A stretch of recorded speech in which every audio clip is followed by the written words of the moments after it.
The Subaru Crosstrek gets a hybrid version here for the 2026 model year where you get 36 mpg, you get more horsepower than a regular Crosstrek, and all the same great capability as the Crosstrek is known for and loved for.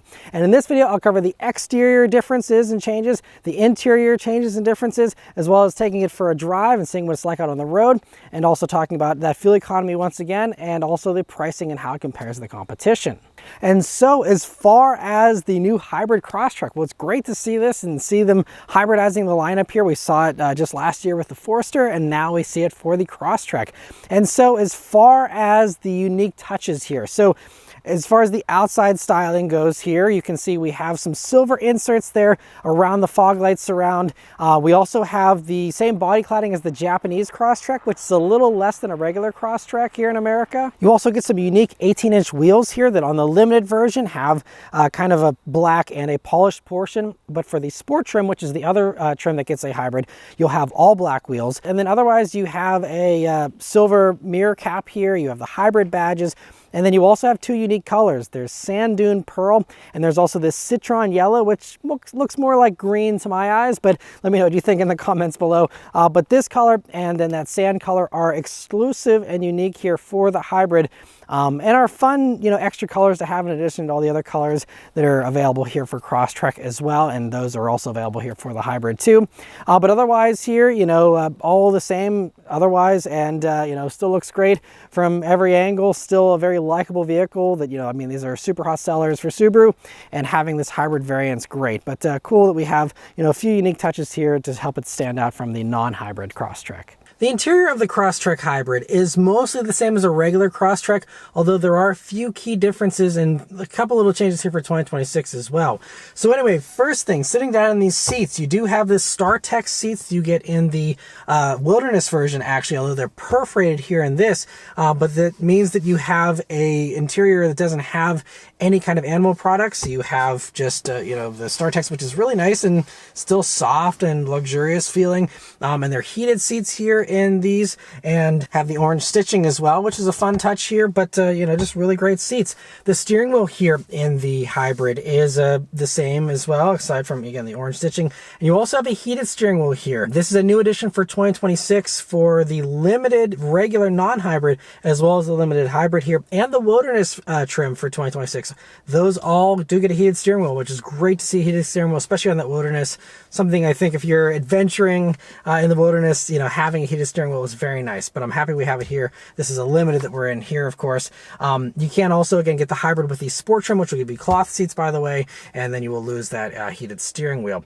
But one interesting other difference between sport and the limited is that limited, you only get a moonroof on an option package that gives you it. So limited doesn't come standard with a moonroof, but the sport trim does come standard with a moonroof, which is interesting, but that's just the way they did the packaging. And so anyway, getting back to the steering wheel here, though, it has a great 9-3 grip, nice little 10 and 2 notches. And the Subaru steering wheel, I still just wish they would reduce the amount of buttons. We don't need the drive mode selector on the wheel. We don't need a source changing button here for the stereo on the wheel. But I think, you know, once you learn it all, it's not too bad. You do have paddle shifters here on the back of the wheel as well. Moving on to the gauge cluster, that is another unique thing here for the hybrids, is that all hybrids, even the sport trim, they all get the 12.3-inch digital gauge cluster here, which we've been seeing rolling out to a few other Subarus as well. And it's a really nice system. So, you know, it has the more traditional look to it there, but it's very nice and high resolution, very bright and high contrast, looks great. And you have the little portion on the left there where you can, you know, see all the usual stuff. But there is also this changing view mode, so you can have a full map view if you'd like. That will use the built-in navigation maps typically, but if you are running Apple CarPlay and you have Apple Maps running, that can then be displayed in there as well. Unfortunately, there's no love for Android users or others who are using other map apps, I don't believe. It's just only Apple Maps or the built-in nav there for those maps. But great to have that. There's also another view which will just show you mostly your driver support, driver assistance kind of stuff there. A very nice thing to have here on all the hybrids, and of course you have the unique power meter there for the hybrid to show you, you know, what you're doing, which is always helpful to see. And then coming over to the middle of the dashboard here, all hybrids, since again we're starting with sport and above, means you get the 11.6-inch touchscreen here on all of these. And, you know, this system I've talked about a bunch. It's one of the slowest ones in the industry. You know, when you're booting it up, it takes a while to start getting responsive. Some people have better luck than others with this, so your experience may vary, but, you know, it's just usually a little bit laggy here. One nice thing, though, with the hybrids is they all do get navigation as standard, which is nice. And otherwise, though, this screen, you know, does have wireless Apple CarPlay, wireless Android Auto, and, you know, does all the other stuff fine, you know, changing radio stations, all that. It's nice that you do have volume and tune knobs and also physical climate controls there to change the temperature at least. And at least everything is pretty easy to navigate once it is up and running. Now, moving on, you have, you know, this area with a wireless phone charger, which has a little bit of texture to it, but it's fairly smooth. And when you're moving, you know, there's no brackets or anything to hold your phone in place. So this probably won't do reliable wireless charging. I haven't had great experience with Subaru's wireless charging mat here, but it's nice to have, I guess, when you're stopped. And thankfully, you do have a USB-C jack and a regular USB-A jack out in the open here, as well as an auxiliary jack, which is very rare in modern cars. So kind of a fun touch there. And then coming back, you have, you know, all the same stuff as regular Crosstrek here. And this one being the limited, you have the view button, which will give you the 360 view there as well. And, you know, there's 2 cup holders. You also have this center armrest, which is nice and softly padded. There's a little cutout in front of it for the key or something like that. And then you open this up, though, and you have a nice deep space in there and nice and rectangular. You also have pockets in the doors with a bottle holder, and you also see the Harman Kardon stereo that you get here on the limited ones. And that's a 10-speaker, 432-watt stereo. And Subaru's Harman Kardon stereos are actually very well done. I've been pretty impressed with them in all the Subarus I've tested in the past couple of years. And so if you do enjoy music, probably a worthy upgrade to go for the Harman Kardon stereo. But base stereo systems are also mostly okay in most vehicles these days, so, you know, don't feel a huge need to upgrade, but if you do, you know, I think you'll be pleasantly surprised with just how good it actually does sound. Now, moving on to the back seat here in the Crosstrek Hybrid. So it's mostly the same as a regular Crosstrek. You still have, you know, the same amount of leg room, which is pretty good amount of headroom, of course, still. The only real change is that you have a little vent there along the back seat on the one side, on the driver's side there, which is just to ventilate the battery, which does reside there under the back seat and in that area. But aside from that, that's the only way you can tell that you're in a hybrid. It's still the same amount of space there, and you know, still has all the same amenities with a USB-A jack, USB-C jack, pockets in those doors, as well as a little fold-down center armrest with cup holders built into it. Now, moving on to the cargo space, that is the one area where there are 2 little compromises. One is potentially big, depending on how you feel about it. So at the surface there, it's basically the same amount of space. The floor is slightly higher for the cargo area, so you have 1.3 cubic feet less space than what you have in a regular non-hybrid Crosstrek. It's just a little bit of stacking ability that's limited. I mean, it's so minor. You know, most people probably won't even notice the difference, honestly, unless you tell them. But the other thing is that beneath the floor, you have no spare tire anymore. You just have a little, you know, fix-a-flat kind of inflator kit kind of thing. I mean, it's kind of what they needed to do for the packaging constraints here for the hybrid. But just, you know, it's going to be unfortunate because I think there are some people that very much do want a spare, especially Subaru buyers typically. And so, you know, just be aware you do not have a spare tire here in this. Now, nothing's stopping you from throwing one in the cargo space there if you really want to. But nothing storage-wise beneath the floor there. Yeah, so that's about it as far as all the interior stuff. But let's start up and go for a drive. So you have the regular Subaru key. No differences or surprises there, but I still really like this key. It's not too big, has some nice metal on the sides, and feels pretty high quality. But of course, it is keyless access, keyless entry, and push-button start in all these Crosstreks. So you just leave your key in your pocket, hit the engine start button, and it starts right up. And, you know, since it's a hybrid, you won't hear the engine turn on. Most of the time, it's just going to start in that electric mode and, you know, operate like that until you get up to, you know, a few miles per hour. All right, so setting off here in the Crosstrek Hybrid. So the first thing you notice about these, all the same great stuff as a regular Crosstrek. You have great visibility, nice thin A-pillars, a pretty high seating position, especially on the passenger side. You're sitting up really high and you can't even adjust the height of that seat. This one, you can adjust it, you know, up and down because it is power on this side. But, you know, it's the same stuff as regular Crosstrek, so no surprises there. The difference, obviously, is the powertrain here. So as far as like the regen braking, I'll be judging that here in this video, but initial impression is that it feels very, very similar to a regular Crosstrek, so nothing too weird there.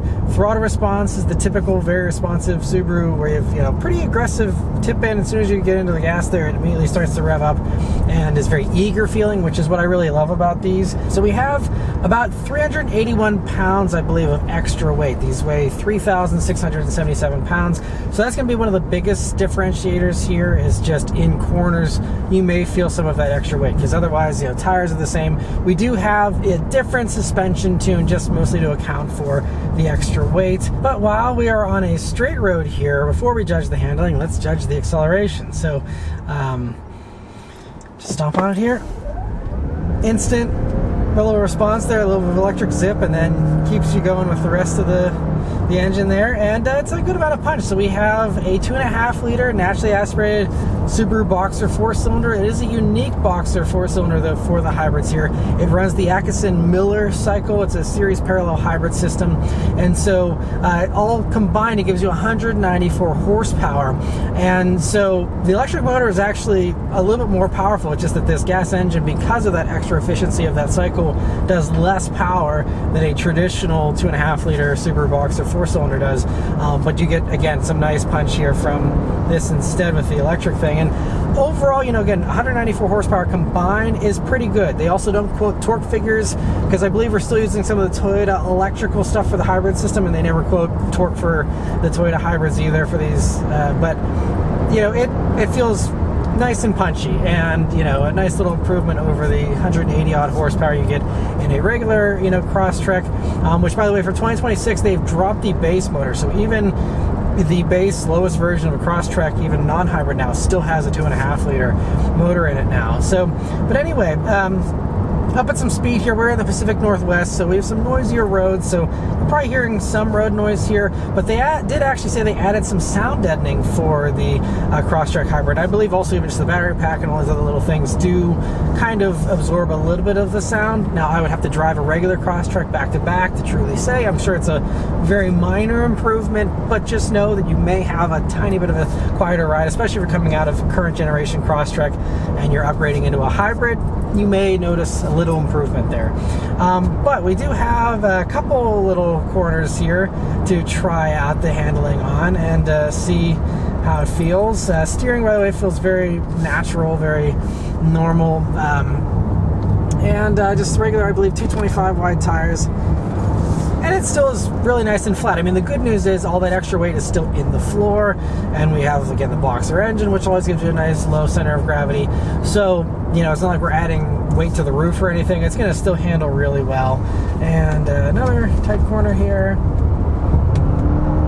And it's very nice and neutral coming out of the corner there, because we do have active torque vectoring here on these as well with this newest iteration of the Subaru all-wheel drive system. And yes, you get the same exact 8.7 inches of ground clearance here as you get on any other Crosstrek. So this is going to be just as capable. There's no compromises underneath the vehicle as far as off-road ability or anything like that. If you want to use that full ground clearance, you can, and it's going to be just as capable there. It still is a physical all-wheel drive system. That's one of the other big differences between this and its real only rival is the Toyota Corolla Cross Hybrid, where that just has a little helper electric motor in the rear, and it's more of a front-wheel drive based thing. This is still running an actual, a drive shaft there to the rear, to a rear diff, and it gives you real all-wheel drive here, which is, very nice to have, especially if you live in a place where, again, you need that traction at all speeds. It's really great that you have that there, and that all-wheel drive system has all the same functionality as it did in the gas version as well. Now, as far as the safety technology goes here in these, since the hybrid starts a little higher, there's just the Sport Hybrid and then Limited Hybrid. All the safety stuff is basically standard. So you have, automatic emergency braking, you have blind spot monitoring, rear cross traffic alert, adaptive cruise control, which also now does have an emergency stop assist feature, where if you have the adaptive cruise control system engaged and you are unresponsive, then it can actually pull itself over to the side and put on the hazards, unlock the doors, and call emergency services. which is, definitely a nice little thing to have it watching out for you there. But yeah, lane keep assist, all those types of things are all standard. The only thing that is extra is if you go for these limiteds, you'll get the 360 camera. You'll also get rear automatic braking, and then you will also get the driver monitoring sensor. That's only on the limited here. And that sensor has been a little bit annoying. A lot of these, and this isn't just a Subaru thing, most of these have very little leeway, and if you're looking at the infotainment system, or you're looking, it's very much scolding you all the time. Limited has the other nice features, but just be aware that you have the driver monitoring sensor. You may be able to turn that off or mess with that, but just know that's another thing you get here on the Limiteds. And we got a few more windy corners here. We can continue to test the handling a little bit, but Crosstrek's always handled so nicely. It just does what you want it to do without putting up a fuss. It's just nice and easy, and especially compared to Corolla Cross Hybrid, this feels a little lower, even though you have better ground clearance than Corolla Cross, but this just feels a little more planted and a little more car-based versus Corolla Cross really trying to kind of give you that higher seating position, the higher kind of vibe of an actual SUV.